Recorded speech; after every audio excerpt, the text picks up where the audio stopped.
Good morning. आज माझ्याकडे मार्गशीर्ष गुरुवारचं उद्यापन होतं. नेहमीप्रमाणेच माझं रुटीन आता तुम्हालाच माहित झालं असेल. जिरा पाणी, साईक काढणं आणि हे सगळं करूपर्यंत मी उठला तर मॅगी पण उठतो आणि सकाळी सकाळी मॅगीची तीच बडबड. त्यानंतर मॅगीची कॉफी, मॅगीचा टिफिन, सगळी सकाळी यामध्येच निघून जाते. साहेबांना टिफिन मध्ये काय दिले ते दाखवावं पण लागतं.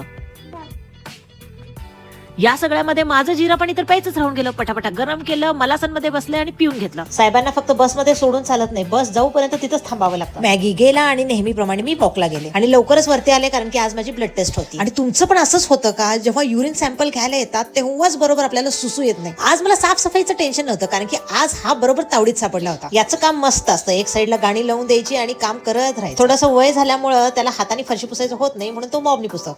जाऊ दे तिकडे, मला काय काम झाल्याशी मतलब. त्यामुळे मी निवांत होते. मी मस्त फेस पॅक लावत बसले, मस्तपैकी अंघोळ केली, तयार झाले आणि डायरेक्ट गेले देवपूजा करायला. आणि हे माझ्या देवाच्या खालचे छोटे छोटे आसन जे मला प्रचंड आवडतात म्हणून तुमच्या बरोबर शेअर केले. मस्त कलरफुल, साईडला मोत्याची डिझाईन जरी असली तरी हे धुता येतात. पहिला देवपूजा आवरली आणि मग लागले पूजेच्या तयारीला. आज देवीला मस्तपैकी नटवलं होतं आणि घरी बनवलेला साजूक तुपाचा दिवा. आज पूजा मस्तपैकी टेबल वरती मांडली होती आणि सगळ्यांना द्यायला हे वाण आणले होते. कथा वाचून झाल्यावर मग केला थोडा फलार. मग नेहमीच रुटीन, कपडे. पण टीव्ही वरती याच लिक्विडची ऍडव्हर्टाईज दिसली. तोपर्यंत मॅगी आला, आवरलं आणि मग आम्ही घेतला छोटासा नॅप. रोजचं झालं. नॅप घ्यायला गेलं की डिलिव्हरी बॉय येतात. मग मी उठले आणि कामाला लागले. आणि मी उठले की मॅगी कसं झोपणार म्हणलं, निवांत काम करावं तर हे साहेब पण उठून बसले.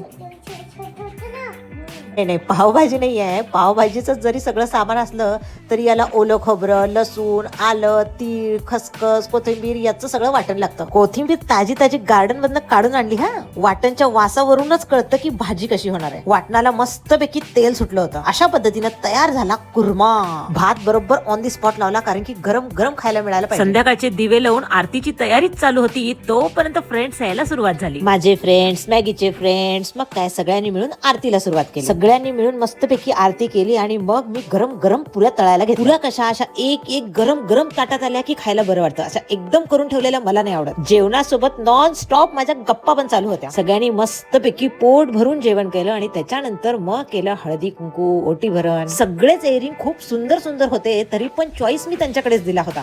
ज्यांना जे हवं आहे तसं त्या पद्धतीने चॉईस करून वाण घेत. आणि इकडे हे दोघं फक्त कार्टून आणि श्रीखंड खात होते. अन्नपूर्णा सुखी व्हावा.